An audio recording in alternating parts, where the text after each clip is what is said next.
अच्छा,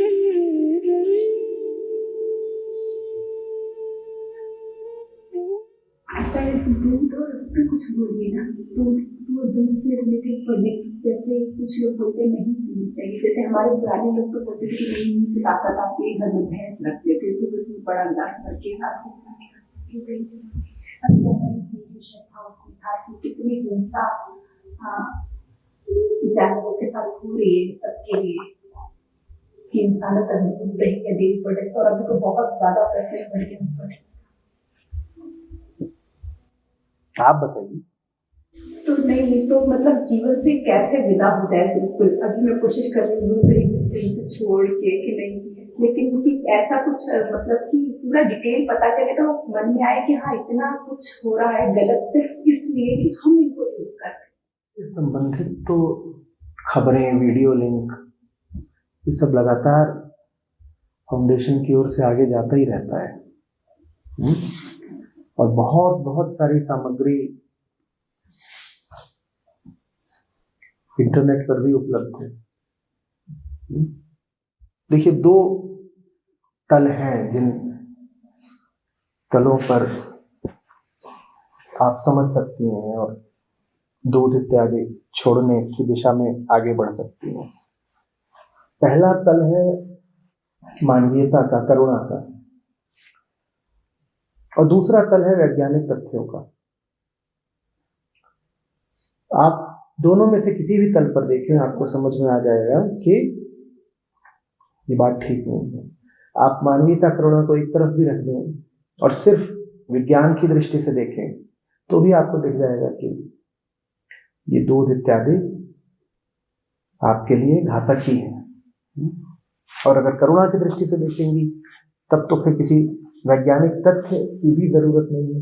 देखिए आएगा ये क्या है। आप उसको आसानी से सिर्फ इसलिए ग्रहण कर पाती हैं, दूध को, दही को, क्योंकि वो कैसे आप तक पहुंचता है, इसकी पूरी प्रक्रिया से आप अनजान हैं। वो सारे काम आपकी आंखों के सामने नहीं होते। एक गाय या भैंस का तो पूरा जीवन चक्र है, अगर आपको दिख जाए तो फिर आप खुद ही छोड़ देंगे दूध। और गाय भैंस के जीवन चक्र में मैं ये भी शामिल कर रहा हूं कि कैसे उनका प्रजनन होता है, उनके बछड़ों, पड़वों के साथ क्या होता है, दूध कैसे उगाहा जाता है, और जब वो दूध नहीं दे पाते तब उनका क्या हश्र होता है। ये पूरी चीज आप देख पाए अगर कि आपको दूध मिलता रहे, इसके लिए एक पशु को किस नर्क में जीना पड़ता है, तो आपको दूध रक्त से भी ज्यादा अग्राह्य लगेगा। आपको दिखाई देगा कि दूध नहीं पी रहे हो, आप ये खून पी रहे हो। 6 महीने पहले तक तो कुछ पता ही नहीं था इस बारे में। एक वीडियो आया था व्हाट्सएप पे, लेकिन वो इसलिए विश्वास नहीं किया कि लोग बोलते हैं कि वीडियो ज्यादातर व्हाट्सएप पे फेक आते हैं। उसमें एक वीडियो था कि जानवरों के साथ ऐसा ऐसा किया। फिर ओशो ने भी कुछ बोला है इसमें कि दूध मांसाहार ऐसे कुछ, और फिर अभी आपका वीडियो देखा है, उसमें आप बोलोगे। तो हम तो बच्चों को बहुत बोलते हैं दूध पियो, तुम्हारे को तो दूध के बिना तो जीवन ही नहीं है, दूध के बिना कोई। वैज्ञानिक दृष्टि से भी बच्चे के लिए दूध का कोई विशेष महत्व नहीं है। प्रकृति में जितने पशु आप देख रहे हैं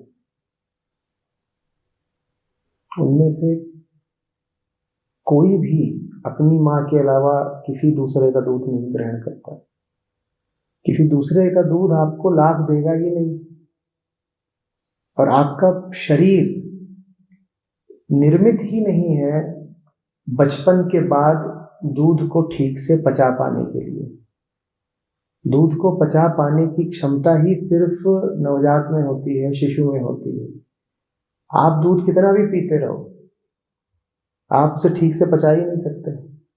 वो आपको नुकसान और देता है। कितनी ही बीमारियां हैं जो सिर्फ दूध और दुग्ध उत्पादों की वजह से होती हैं। दूध को आप जीवन से निकाल दीजिए, न जाने कितनी बीमारियां चली जाएंगी। अभी 10 दिन पहले की घटना है। मेरे फ्लैट में रहते ना, वहाँ पे एक कबूतर आया, मतलब सुबह सुबह एकदम ऐसे मरा सा ऐसा। उसको फोटो खींचा और मैंने बच्चों को डाला। फिर थोड़ी देर बाद में दूसरे 2 कबूतर आए। उस कबूतर को बहुत मारा, इतना मारा उसकी दोनों आंखों के ऊपर यहाँ पे खून आ गया। सिर्फ उसकी आंखों पे ही मारे डाले वो। मेरी हिम्मत नहीं होती है, मैं किसी भी जानवर से टच नहीं होती, मतलब हार्टली कनेक्ट नहीं होती। हमने उसको बचाया।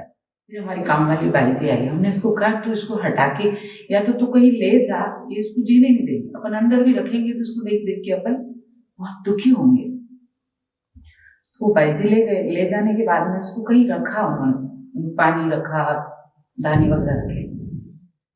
अगली बार जब ऐसा कबूतर आए तो बाई को देने की जगह खुद रख अभी लीजिएगा। वही वो है सर, मैं वही पूछना चाह रही हूँ, मैं रख लूँ क्या? वो वहीं वो पे ईमानदारी की बात होगी।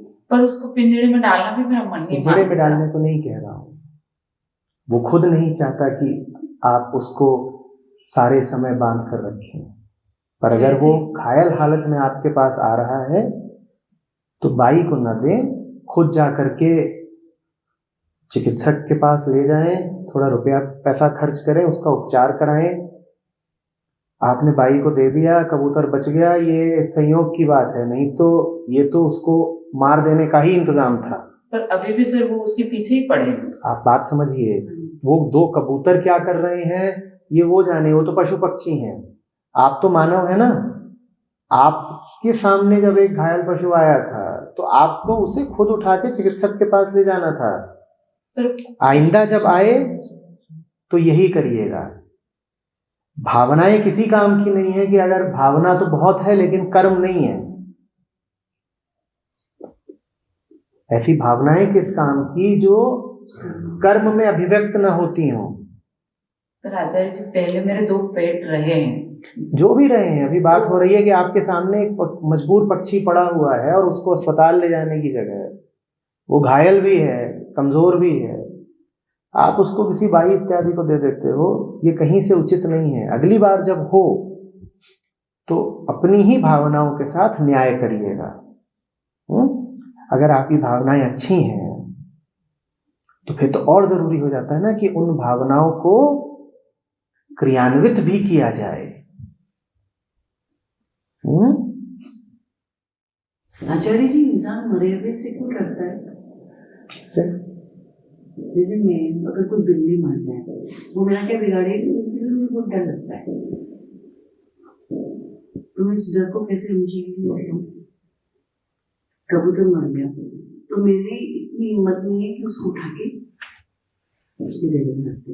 जब देह भाव बहुत सघन होता है ना तो आदमी अपनी देह में और बाकी पदार्थों में बहुत भेद करता है। जब देह भाव कम होता है तो समझ में आता है कि वस्तु वस्तु सब एक समान है। पर इंसान की वजह से तो मुझे डर नहीं लगता। जिससे लगता है, जिससे नहीं लगता है, जो अच्छा लगता है, जो बुरा लगता है, जो काला लगता है, जो सफेद लगता है, जितना आप सच्चाई में गहरे घुसेंगे उतना दिखाई देगा कि वो सब एक है। जब सब एक हैं तो क्या पसंद क्या नापसंद।